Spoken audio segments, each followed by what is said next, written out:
Clearly knew that this podcast was going to be more than a One Tree Hill episode, but did you anticipate like the way it was going to affect people? I mean, a lot of people talk about it being like therapy, and it's so beautiful.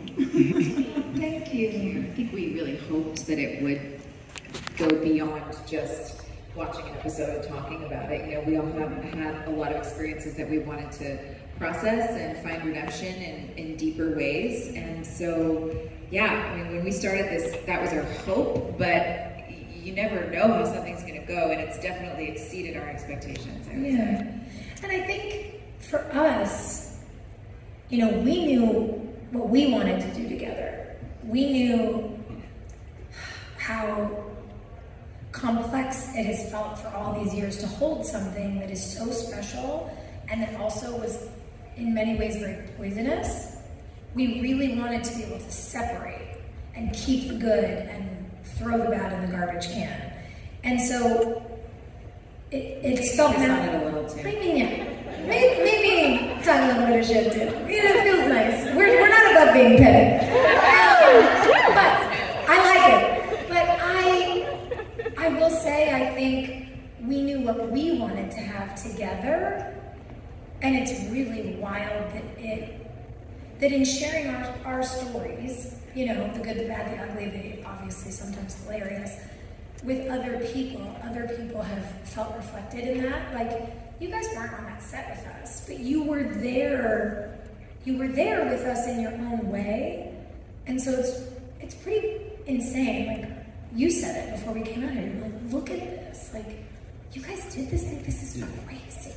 Yeah, it's nuts. And it's wild that we've been able to do this for each other and our family and it's because of you guys. I mean, the fact that you guys show up incredible is the whole reason that we're here. So honestly, from the bottom of our hearts, thank you.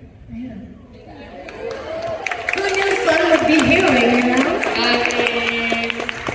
I think I practiced what we're doing now in Drama Queens on Rob's roof in Venice Beach. Because before I ever could like work up the nerve to talk to you guys about it, whenever I was in LA, I would call Rob and be like, you want me to try to hang out? And we would hang out like on your roof. Was it a roof? Yeah, it was Stevie and I had an apartment in Venice. You and Coletti had an apartment, and I would go over there and be like, all right, so you guys want to know some shit? And we would just like talk everything out, and to have like bros be like, yo man, that's crazy.